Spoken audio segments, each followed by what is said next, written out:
Hello everyone, Dr. Gabriel here, and the big question today is, did the lockdowns reduce COVID deaths? Now I'm sure a lot of you are saying, of course they did, but not so fast.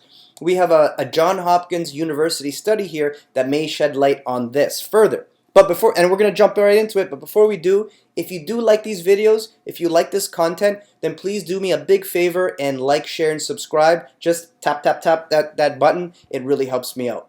Okay, so let's get into it. So this study is done by the John Hopkins University, and it was done by the economics department, not the medical department. So that's interesting to note. And this study was a meta-analysis, which is a fancy way of saying that it's a study of other studies.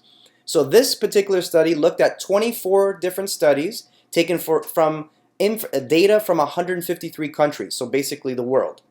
And what it did is it took those 24 studies and divided them into 3 groups. Now I'm not going to get into too much detail, but I want to give you a little bit of an understanding of what those groups are. So the first group was what's called lockdown stringency index studies. So the stringency index studies, what they do is they use something called the Oxford COVID-19 Government Response Tracker. And what that does is use 9 metrics to calculate how stringent the lockdowns were in that region. So it looked at things like school closures, workplace closures, restrictions from public events, cancellation of public events, restriction of public transport, of international transport, stay-at-home requirements, public information campaigns, etc., etc. And the second group are the shelter-in-place order studies. Shelter-in-place orders are when the government mandates everyone to stay home to prevent spread. And the third group is what it's called non-pharmaceutical intervention studies. And what those are, I'll read straight from the study. Any government mandate that directly restricts people's possibilities, such as policies that limit internal movement, close schools and businesses, and ban international travel. So you see, all 3 groups are, they're related. There's a lot of overlap, but those were the distinctions that they made. So let's take a look at the conclusions. So when they looked at, again, looking at these 24 studies in the context of Europe, United States, and a bunch of other countries, in terms of the lockdown stringency index studies, what they found that the lockdown policies in Europe and the United States have reduced COVID deaths by 0.2% on average. Much lower than what anyone would ever suspect. So we got to talk about that. Okay. Next group, the shelter-in-place order studies reduce mortality by 2.9% on average. Much, much higher, much more significant, but probably way lower than anyone would suspect. And the third group, the non-pharmaceutical intervention studies, quote, found no broad-based evidence of noticeable effects on COVID-19 mortality, end quote. Okay? Now, let's take a look at some graphs to get a better understanding. So we have 2 graphs here, Europe and United States, and in a lot of ways the graphs are more damning than their conclusions. So if you look here, these are deaths per million. That's pretty gruesome. And over here is on average how stringent the areas were. Okay, so the further this way, the more stringent, and the higher this way, more deaths. And this line is kind of just like a line that averages it all out. All these points are different regions, I believe. Yes.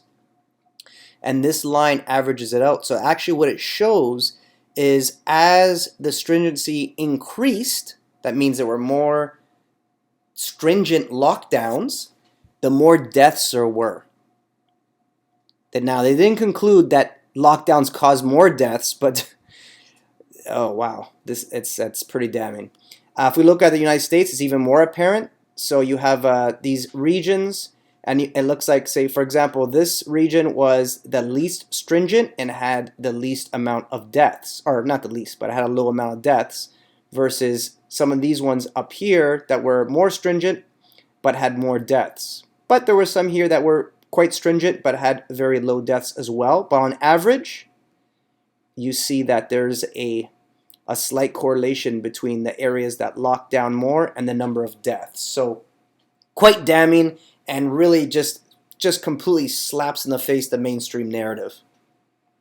Okay, so let's take a look at the author's conclusion, which is pretty damning, to be honest. This meta-analysis concludes that the lockdowns have had little to no public health effects. They have imposed enormous economic and social costs where they've been adopted. In consequence, lockdown policies are ill-founded and should be rejected as a pandemic policy instrument. That pretty much, I don't know how to add to that. I don't know what to say to that. That's a pretty negative assessment of the lockdown strategies. Now, every study has to be evaluated on its merits, right? What we see a lot in the mainstream media and from our leaders is basically if a study is in line with the mainstream narrative, then it's great. You're following the science, everything's good. If a study like this comes out where it's in contradiction of the mainstream narrative, then all of a sudden what you hear is nothing. You hear crickets, you hear tumbleweed, nothing. So that's not science. That's not following the science. That's actually BS. What that is partisanship.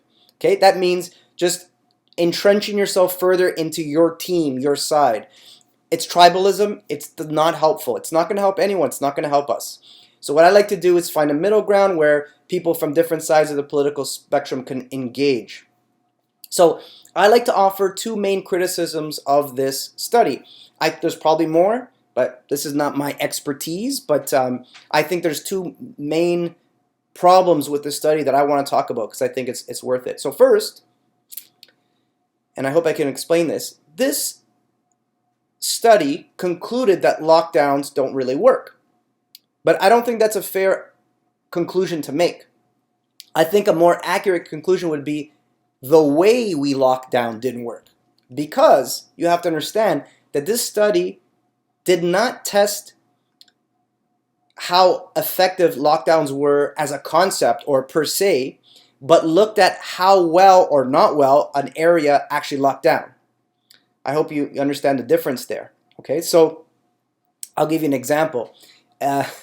In January 2020, then President Donald Trump shut down all international travel of non-citizens from China to the United States because China at the time was a hotspot of COVID. Now at the time, oh, terrible. The mainstream media went crazy. Politicians across the world, crazy criticism of Donald Trump. Why? Because it must have been a racist move. He must not like Asian people. It was xenophobic. It was reactionary. Blah, blah, blah. All this nonsense. In hindsight, in my opinion, it was a really, really smart move, and he probably saved many, many, many lives.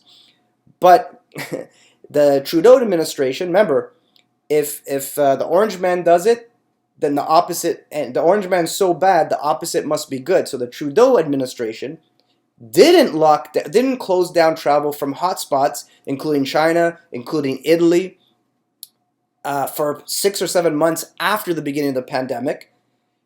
And that was not according to any science. That was not according to anything that would have helped people. That was purely political convenience. Okay, so that's an example of locking down badly. And I'm sure there's examples of this all over the place. So when we assess the lockdown of, let's say, Canada, we can't say that lockdowns didn't work because we didn't lock down properly. Okay, so that's my criticism. Okay, I think it's a valid one. The other one I have written here are, the outcomes that were measured in the study were deaths, only deaths, which is important. We should know how our policies affect deaths, but what also should have been looked at were hospitalizations, and I feel like that would have made a much stronger case. Because, in my opinion, locking down, this is just my opinion, I don't think that really stopped whoever was going to get COVID from getting COVID, so I don't think it really changed the number of people that were going to get COVID, but I have a feeling, I have a sense that it slowed down, at least slowed down how quickly people got COVID. And by slowing down that transmission, that allowed hospitals to help more people. Whereas if we didn't lock down and everyone got COVID at the same time, there would have been a lot of people that wouldn't be able to be saved or helped by the hospitals. So I think that's a valid criticism. I could be wrong, but that's my opinion. And so I think this study would have been better suited to look at deaths and hospitalizations. I think we would have got a more accurate assessment. And finally, so this is not really a criticism, but just a comment. I think that looking at the deaths, looking at the hospitalizations is really important, but I think what's equally important is looking at the massive economic and social and cultural cost of these mandates and lockdowns. So that's something that hasn't been looked at yet, and I'm really looking forward to, especially like economic departments like these, looking at those costs, because I think that is going to put a lot of things into perspective as well. Anyways, that's it for today. I don't want to make this too long. Please, if you like this content, please like, share, and subscribe. Click that button. It really helps me out. And other than that, thank you so much for watching, and we'll see you next time.